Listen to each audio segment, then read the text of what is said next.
Voilà, bienvenue à tous et merci d'être avec nous sur Télé 50 pour le compte de votre magazine Décryptage.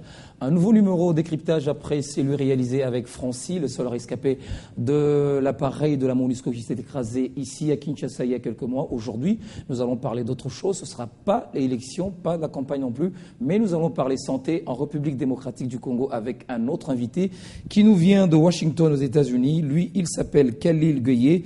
Il est journaliste, mais également présentateur d'une émission célèbre, je dirais, à la Voix de l'Amérique, c'est ça. Vous travaillez également auprès de CNN. Alors, vous êtes à Kinshasa depuis combien de temps? On a fait 20 jours aujourd'hui.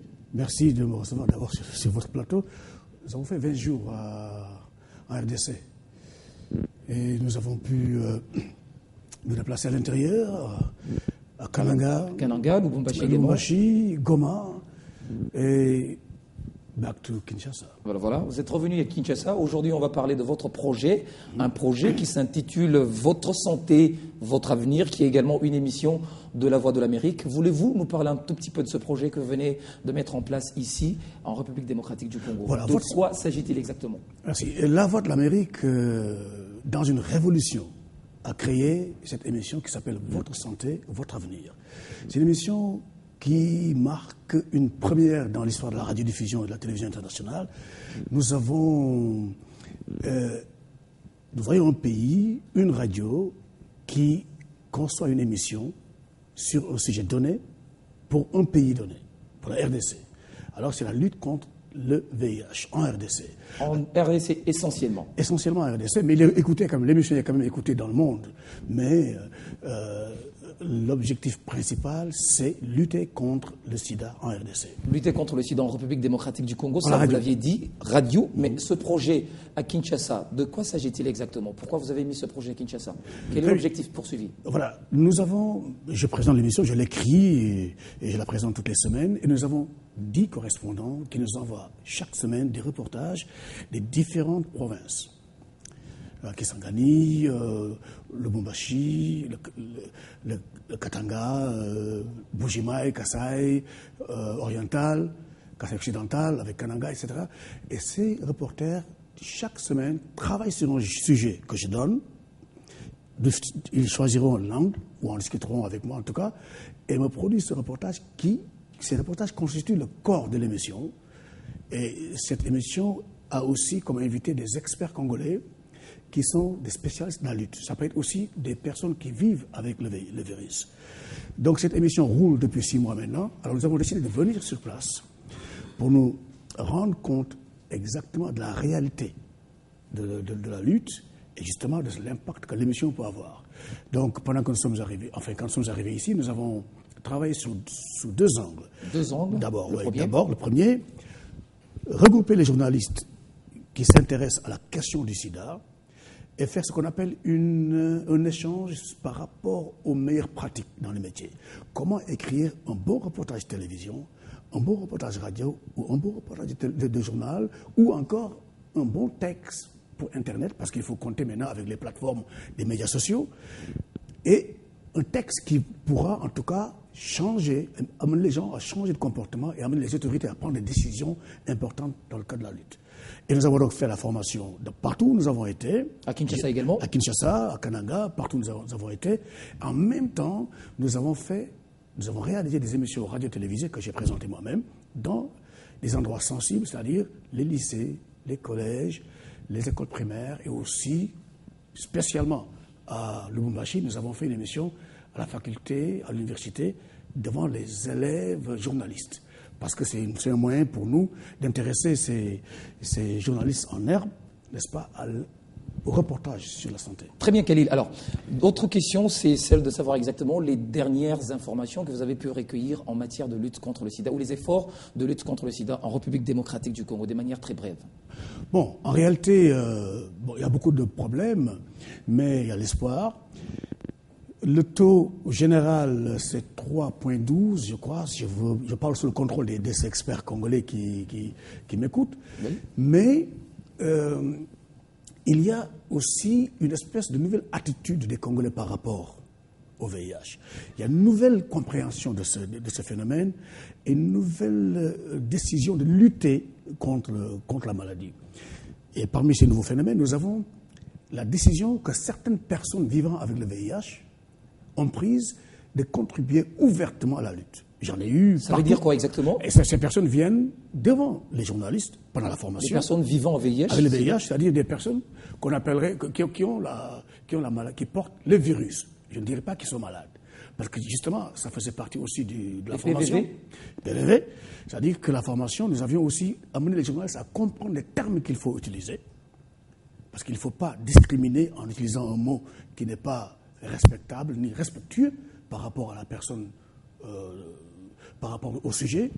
Donc ces personnes ont décidé de venir ouvertement lutter contre la maladie en expliquant aux élèves, aux étudiants, à la télévision, devant nos caméras, devant nos micros, parler ouvertement de la maladie et c'est magnifique dans la lutte. Il y a ce premier problème.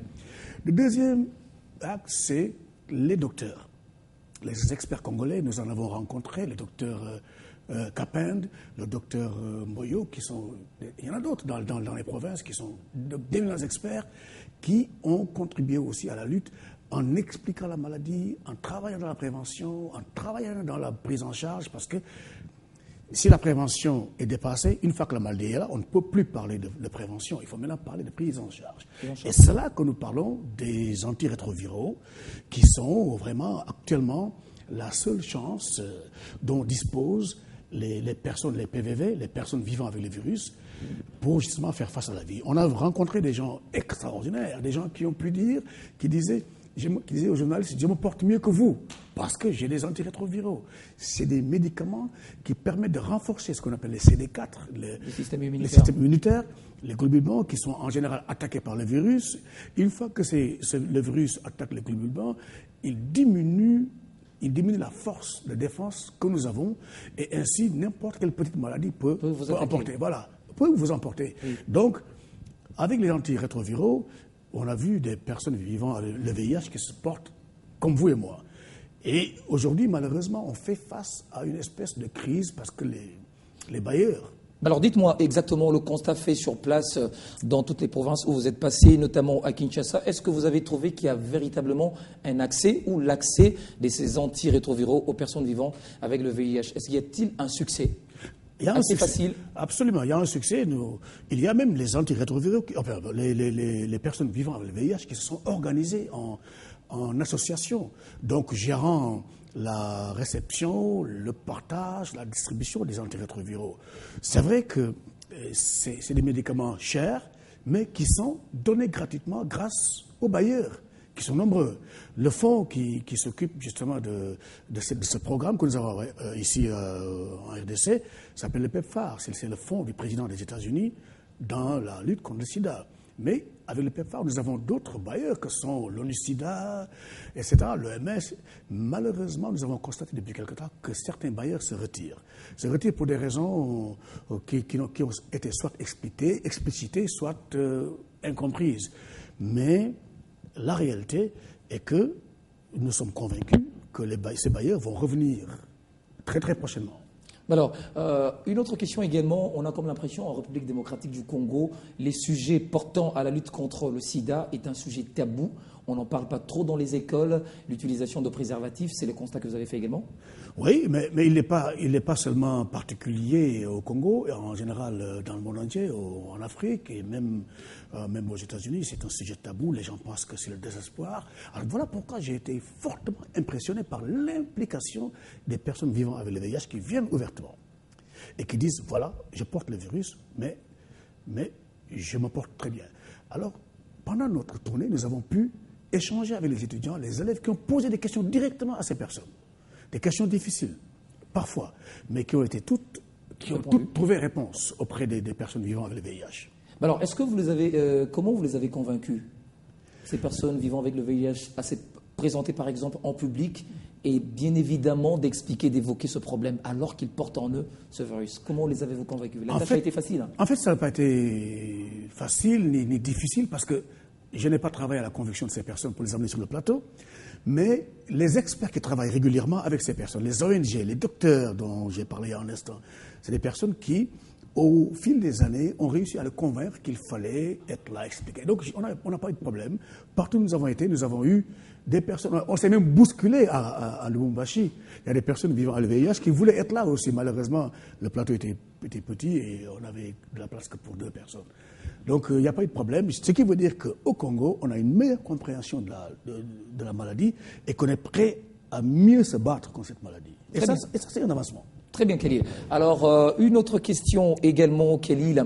Vous avez choisi quelques provinces, notamment la République démocratique du Congo. Vous étiez au Nord Kivu, à Goma. Vous êtes également à Kananga, au Kasaï occidental. Mais on dit que la République démocratique du Congo est un pays entouré de pays qui a un taux de prévalence très élevé. C'est ça le constat que vous avez fait. Pourquoi n'avoir pas étendu ce projet également dans toutes les provinces de la République démocratique du Congo? Voilà, justement, c'était une première visite. Nous allons continuer et nous allons bientôt avoir des correspondants qui vont nous envoyer des reportages de Mbandaka, donc de l'Équateur, du Maniema, de Kindu, et nous allons essayer de faire une ceinture. La ceinture a commencé d'ailleurs à être confectionnée parce que partout où nous avons été, nous avons développé un réseau de journalistes congolais qui travaillent dans la lutte contre le VIH. On a commencé par Kinshasa. Bon, partout où nous avons été, on a eu le groupe de journalistes qui est venu à la formation, à adhérer au réseau. Ces réseaux, nous allons l'éclater davantage pour qu'ils puissent ceinturer le pays. Parce qu'en réalité, vous avez parfaitement raison, le Congo est un grand pays avec 9 frontières, une frontière avec 9 pays. Exactement. Là, jusqu'en Zambie. Alors, si on travaille à l'intérieur, il faut aussi travailler à la ceinture. Exactement. Les camions qui partent au Rwanda, qui partent en Zambie, ça constitue déjà un danger. Le déplacement. Le virus vient. Mais alors, ce qui se passe aussi, que j'ai remarqué à Lubumbashi, c'est ce groupe, cette espèce de petite organisation de jeunes Congolais qui ont décidé de faire de la prévention et de la sensibilisation dans les bus qui sortent du pays, qui voyagent. Et ça, je trouve que c'est une innovation extraordinaire.